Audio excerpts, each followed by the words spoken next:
तो देखो बच्चों, आज हम करने वाले हैं कोऑर्डिनेट कंपाउंड्स की नेमिंग। ठीक है, नेमिंग ऑफ कोऑर्डिनेट कंपाउंड में आपने सिंपल सिंपल 2-3 बातें याद रखनी है और उसमें बिल्कुल आसान तरीके से सारे नेमिंग्स आपकी कंप्लीट हो जाएंगी। आपको मैंने सबसे पहले लाइगेंड्स के नाम लिखवा दिए थे, सबके नाम याद हैं सबको। जैसे एनाइड में एसीटेटो होता है, क्लोराइडो होता है, और क्या क्या होता है, साइनाइडो होता है, हाइड्रोक्साइडो होता है, नाइट्रेटो, नाइट्राइटो, ये सब मैंने आपको लिखवा दिए। तो लाइगेंड्स के नेमिंग आपको पता है।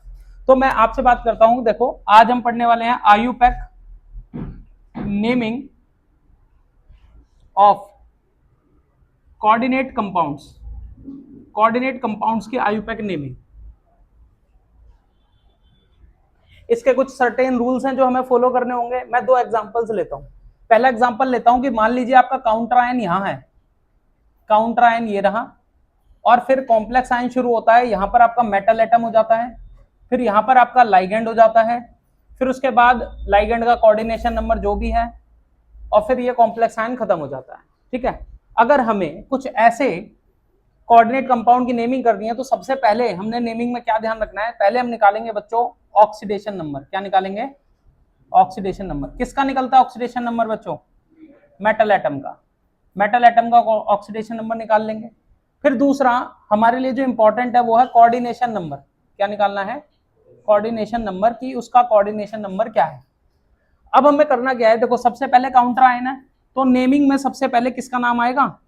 काउंटर आयन का नाम आएगा, प्लस उसके बाद ये कॉम्प्लेक्स आयन है बच्चों। आप ऑब्वियसली सोचो काउंटर आयन आगे लिखा है तो ये कैसा हिस्सा होगा बच्चों? ये हिस्सा इसमें केटाइन है। क्या है बच्चों? केटाइन। और ये हिस्सा क्या है बच्चों? पूरा एनाइन है।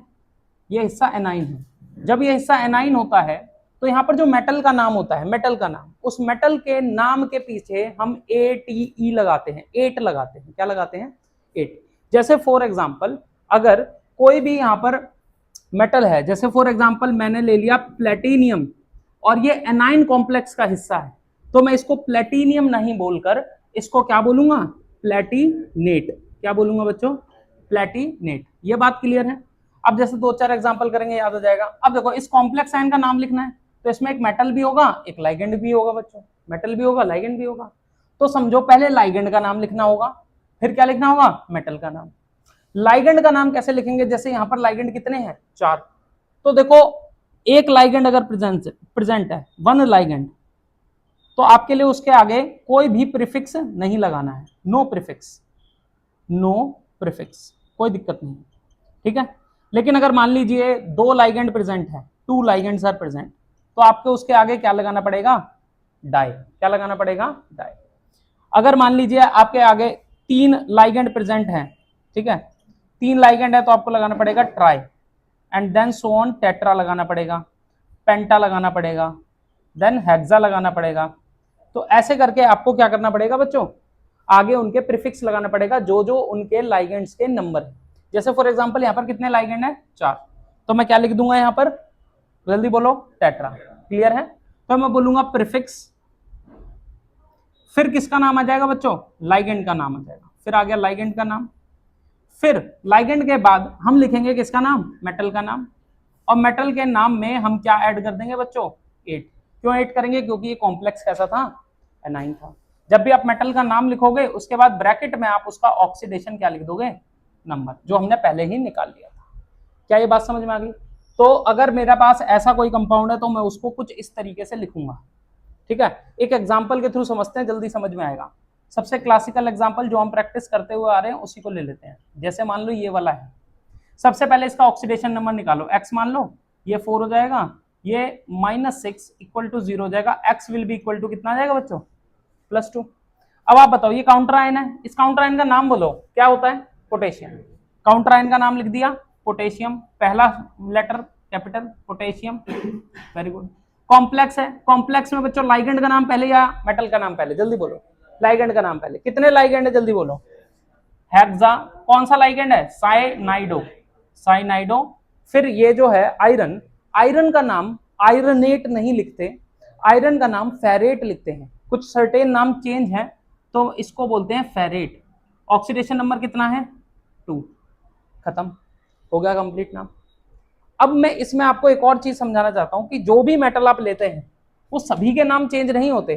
किसी का जो दूसरा नाम होता है जो लैटिन या फिर दूसरे लैंग्वेजेस से क्या होता है बच्चों ड्राइव्ड होता है, वो नाम लिखे जाते हैं। जैसे एयू है, इसको आप ऑरेट लिखोगे, क्या लिखोगे बच्चों? ऑरेट। जब एनाइनिक कॉम्प्लेक्स है, कॉम्प्लेक्स कैसा है? एनाइनिक, तो आप क्या बोलोगे इसको? ऑरेट। लेकिन अगर मान लीजिए आपके सामने कैटाइनिक कॉम्प्लेक्स है, कॉम्प्लेक्स कैसा था? कैटाइनिक, तो आप इसी एयू को अब ऑरेट ना बोलकर क्या बोलोगे? Simple gold. ये बात ध्यान रखनी है। एजी को आर्जेंटेट बोलोगे, यहां पर क्या बोलोगे? सिल्वर बोलोगे। एफई को यहां पर फेरेट, यहां पर आयरन, यहां पर प्लेटिनियम को प्लेटिनेट, और यहां पर प्लेटिनियम जो उसका नाम है। सिल्वर हो गया और एजी हो गया। अब यहां पर कर लो निकल, क्या बोलोगे? यहां निकलेट, निकलेट, और यहां क्या बोलोगे? निकल। जेडन को जिंकेट, और यहां क्या बोलोगे? जिंक। Very good. और कुछ बताओ, जैसे मैंगनीज है तो मैंगनेट, मैंगनेट, और यहां क्या बोलोगे? मैंगनीज। कोबाल्ट को क्या बोलोगे? कोबाल्टेट, यहां क्या बोलोगे? कोबाल्ट। बच्चों यहां कॉपर है तो बोलोगे क्यूपरेट, क्यूपरेट, यहां बोलोगे कॉपर।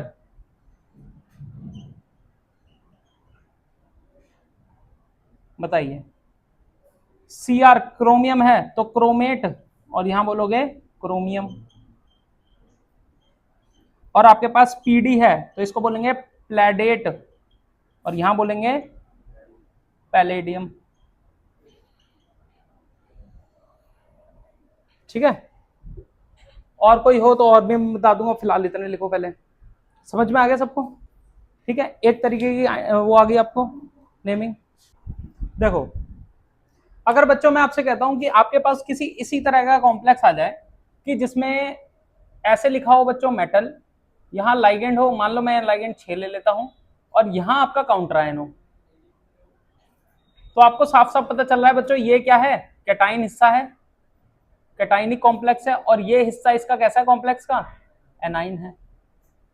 तो इस केस में यहां से नेमिंग थोड़ी सी चेंज हो जाएगी। पहला स्टेप बिल्कुल सेम है, स्टेप नंबर 1 बिल्कुल सेम है। पहले आप ऑक्सीडेशन नंबर निकालो, कोई दिक्कत नहीं है। फिर दूसरा आप कोऑर्डिनेशन नंबर निकालो, कोई दिक्कत नहीं है, लेकिन लिखने का तरीका बिल्कुल चेंज हो जाएगा। अब पहले आप कॉम्प्लेक्स का नाम लिखेंगे, बट कॉम्प्लेक्स में नाम किसका लिखते हो पहले? लाइगेंड का कि मेटल का? लाइगेंड का। तो आप यहां भी क्या करोगे बच्चों? लाइगेंड का नाम लिखोगे, और लाइगेंड से पहले किसका नाम? वो क्या लगाओगे? प्रीफिक्स लगाओगे। तो प्रीफिक्स लगाया, लाइगेंड का नाम लिखा, साथ में किसका नाम लिखा बच्चों? मेटल का। अब यहां पर जो भी मेटल होगा उसके नाम के पीछे किसी भी तरीके से एट नहीं लगेगा, ठीक है? उसके नाम के पीछे किसी भी तरीके से एट नहीं लगेगा। मेटल के जस्ट बाद ही क्या जाएगा उसका? Oxidation number. यहां पर कहानी खत्म। ऑक्सीडेशन नंबर लिखने के बाद लास्ट में क्या बचा बच्चों? Counter ion. तो साथ में क्या लिख देंगे अब हम? Counter ion. यहां तक समझ में आ गई बात? एक एग्जांपल से समझते हैं, ज्यादा अच्छे से समझ में आएगी। जैसे एक एग्जांपल लेता हूं, एग्जांपल ले लेता हूं मैं CONH3 6Cl3। क्लियर है बच्चों? ये बताओ, ये कैटाइनिक हो गया और ये कैसा हो गया? एनाइनिक। आप ये देखो कि इसमें लाइगेंड कौन है? NH3। NH3 का नाम बोलो क्या होता है? अमाइन, है ना? अमाइन होता है नाम। कितने अमाइन है? 6। तो हेक्सा अमाइन कोबाल्ट। क्या ये कोबाल्टेट होगा? नहीं होगा। क्या होगा? कोबाल्ट। यहां पर इसकी ऑक्सीडेशन स्टेट निकालोगे बच्चों, एक्स की तो आएगी 3+3। किसकी बच्चों? कोबाल्ट की। क्योंकि NH3 0 होता है तो x + 0 - 3 = 0, x + 3 आ जाएगा। क्लियर है? तो हेक्सा अमीन कोबाल्ट, और ब्रैकेट में लिख दिया मैंने 3, और उसके बाद क्या है बच्चों? क्लोराइड। तो क्या लिख दिया? क्लोराइड। हमेशा ध्यान रखना, ये क्लोराइड जो है ये काउंटर आयन की तरह काम कर रहा है। तो काउंटर आयन को हम वैसे ही लिखते हैं, सल्फेट, क्लोराइड, नाइट्रेट, जो भी होगा, ठीक है? क्लोराइड हो, ब्रोमाइड हो, सल्फेट हो, नाइट्रेट हो, हम तब लिखेंगे जब ये किसकी तरह एक्ट कर रहा होता है अंदर जाकर? लाइगेंड की तरह। ठीक है? अगर ये लाइगेंड की तरह प्रेजेंट है तो we will write it as chlorido, bromido, iodo वाला। ठीक है? अगर नहीं है तो कैसे लिखेंगे बच्चों? Simple chloride. यहां तक समझ में आया? अब देखो यहां पर और यहां पर क्या चीज की सिमिलैरिटी है भाई? देखो लाइगेंड की नेमिंग में कोई दिक्कत नहीं है, सेम टू सेम चल रही है। जैसे लाइगेंड यहां लिखा जाता है वैसे लाइगेंड वहां लिखा जाता है, नो प्रॉब्लम। दूसरी बात, काउंटर आयन को जैसे यहां लिख रहे हैं हम, अगर ये आगे फिक्स है तो आगे लिखते हैं, उसमें पीछे फिक्स है तो पीछे लिखते हैं, उसमें भी कोई खास चेंज नहीं है। मेटल में एक मोटा मोटा चेंज ये है कि यहां पर 8 लिखना पड़ता है और यहां पर सिर्फ नाम लिखना पड़ता है। 8 लिखना भी ऐसे ही नहीं कि सिर्फ मेटल का नाम उठाया और 8 लिख दिया, उस मेटल का नाम भी चेंज होगा। जैसे एयू में गोल्ड लिखोगे इस केस में और 8 लिखोगे इस केस में, आर्जेंट 8 लिखोगे इस केस में, सिल्वर लिखोगे इस केस में। आ रही है बात समझ? तो ये आपको ध्यान देना होगा। क्लियर है? तीसरी इंपॉर्टेंट बात जो बिल्कुल सेम रहती है वो होती है ऑक्सीडेशन नंबर की। बच्चा हमेशा ऑक्सीडेशन नंबर किस में लिखा जाएगा? रोमन नंबर में। किस में लिखा जाएगा? Roman number. ये बात ध्यान रखनी है, और just after the metal atom ही लिखा जाएगा, मेटल एटम के बाद ही आपको लिखना होगा। बताओ, इतनी बात समझ में आ गई? दूसरी बात, यहां पर नोट डाल के लिखेंगे हम, कुछ इंपॉर्टेंट पॉइंट्स हैं। पॉइंट नंबर 1, पॉइंट नंबर 1, अगर मान लीजिए आपके पास हेट्रोलेप्टिक कंपाउंड आ गया, तो हेट्रोलेप्टिक कंपाउंड समझते हो? हेट्रोलेप्टिक कॉम्प्लेक्स आ गया तो मतलब मेरे पास सिर्फ एक तरीके का लाइगेंड नहीं है, अब 3-4 तरीके के लाइगेंड है। मान लो उसमें 2 NH3 है, 2 क्लोराइड है, 1 वाटर है। क्या बोला मैंने? 2 NH3 है, अमाइन हो गए, 2 क्लोराइड हो गए, और 2 क्या हो गए बच्चों? वाटर, यानी 1 हो गया एक्वा सॉल्यूट। मान लो आपके पास हेट्रोलेप्टिक का कंपाउंड ये है, हेट्रोलेप्टिक में एक अमीन है और एक क्या है बच्चों? वाटर है। हेट्रोलेप्टिक का ये कंपाउंड है। अब आपको लाइगेंड के नाम लिखने हैं, तो बच्चों इस लाइगेंड का नाम क्या होता है? एक्वा, और इस लाइगेंड का नाम क्या होता है? अमीन। तो आप देखोगे अल्फाबेटिकली ऑर्डर में ए और ए, ये तो सेम ऑर्डर हो गया। देन आप देखोगे क्यू और एम, तो पहले कौन आता है? एम। तो आप पहले अमीन का नाम लिखोगे, उसके बाद किसका नाम लिखोगे? एक्वा का। तो आप ये बताइए, जब मैं नाम लिखूंगा तो मैं इसको डाई लिखूंगा क्योंकि 2 हैं, अमीन लिखूंगा NH3 के लिए, फिर एक्वा लिखूंगा क्योंकि सिंगल है तो कोई प्रीफिक्स नहीं लगाऊंगा, फिर उसके बाद कोबाल्ट, और कोबाल्ट को कोबाल्ट ही क्यों लिख रहा हूं? क्योंकि पूरा कॉम्प्लेक्स कैसा है? कैटाइनिक। कोबाल्ट लिखा, इसकी ऑक्सीडेशन स्टेट निकालोगे तो निकलेगी +3। कितनी निकल गई? +3। कोई दिक्कत तो नहीं। जब भी एक कॉम्प्लेक्स आयन दिया हो उस पर देखो चार्ज लगा हुआ है, कोई काउंटर आयन नहीं है, तो अब ये आयनिक फॉर्म में है अपनी, है ना, तो इसके आगे आप आयन लगा दिया करो। क्या लगा दिया करो? आयन। तो पॉइंट नंबर 1 क्लियर हुआ। तो पॉइंट नंबर 1 में हम कहते हैं if more than 1 ligand are present then you have to name the ligand in their alphabetical order. ठीक है, तो मैं क्या बोलूंगा? If more than 1 ligand are present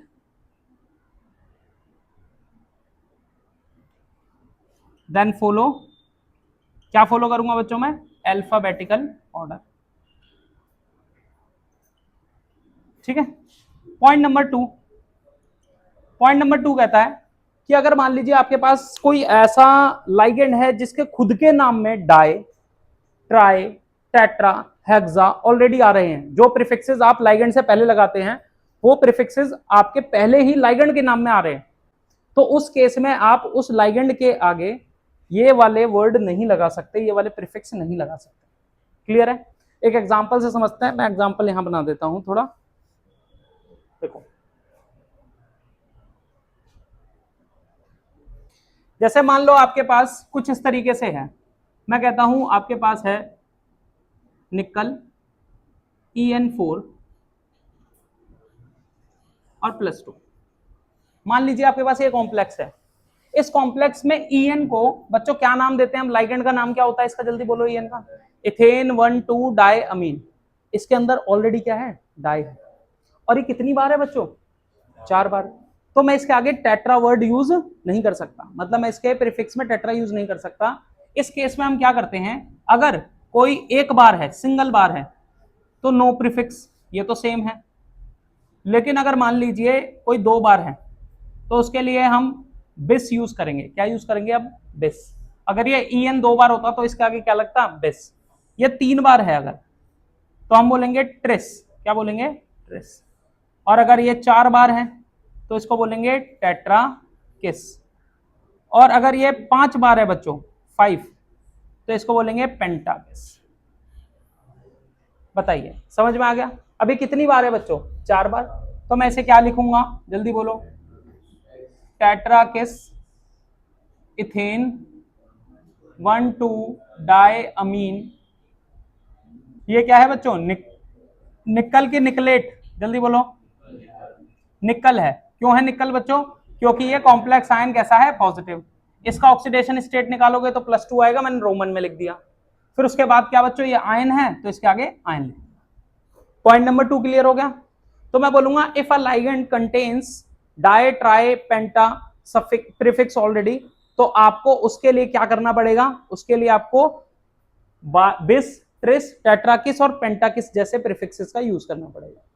ठीक है, इतनी बात सबको समझ में आ गई, यहां तक कोई दिक्कत तो नहीं किसी के लिए। अगर मान लीजिए पॉइंट नंबर 3 है कि अगर मान लीजिए किसी भी नेमिंग में किसी का ऑक्सीडेशन नंबर 0 निकल गया, किसी का ऑक्सीडेशन नंबर 0 निकल गया, तो क्या करूंगा सर, तो आपने कुछ नहीं करना, ब्रैकेट में क्या लिख देना है, 0। ठीक है, if oxidation number is 0 then आपको कैसे लिखना है, मेटल का नाम 8 लगाना है तो 8, नहीं लगाना तो कोई दिक्कत नहीं है, वो देखना पड़ेगा अनायनिक है कैटायनिक। मेटल के बाद कैसे लिख दोगे ब्रैकेट में, 0। एक एग्जांपल सर, एग्जांपल ये है बच्चों NiCO4, ये है बच्चों। अब देखो, अब इस वाले केस में अगर मैं इसकी नेमिंग करूं तो बच्चों ये होता है कार्बोनिल, ये क्या है बच्चों 4 बार, तो क्या लिखूंगा, टेट्रा कार्बोनिल। ऑक्सीडेशन स्टेट निकालोगे बच्चों, इसको X मान लो, और ये 0 होता है, CO का चार्ज कितना होता है, 0, न्यूट्रल लिगेंड है तो equal to 0, X will be equal to क्या आ जाएगा, 0। अब इस पे ना कोई कैटायनिक चार्ज है ना कोई एनायनिक चार्ज है, ये भी देखो, आप कॉम्प्लेक्स आयन को जज नहीं कर पा रहे, ये कैटायनिक है कि एनायनिक, क्यों, क्योंकि ये न्यूट्रल है। न्यूट्रल के केस को भी हम किसकी तरह ट्रीट करते हैं, कैटायन की तरह, किसकी तरह, कैटायन। तो टेट्रा कार्बोनिल क्या बोलूंगा, निकल, और निकल का क्या बच्चों, 0। आयन भी लिखने की जरूरत नहीं है क्योंकि इस पे कोई चार्ज नहीं है, तो इसके लिए हम क्या बोलेंगे, टेट्रा कार्बोनिल निकल। बताइए, तो ये 3 पॉइंट्स आपके पूरे होलसम आयुपैक नेमिंग को कंप्लीट करते हैं। आपने कैटायनिक वाली अलग से कर ली, एनायनिक वाली अलग से कर ली, आपने लाइगेंड्स की नेमिंग को अलग से समझ लिया। अब आपका मेन मुद्दा यह है कि अगर आपको लाइगेंड्स के नाम याद हैं तो there is no problem in naming of coordinate compound. अगर आपको लाइगेंड्स के नाम याद नहीं है प्रॉपरली तो आपके साथ दिक्कत क्रिएट होने वाली है। ठीक है, नोट करना।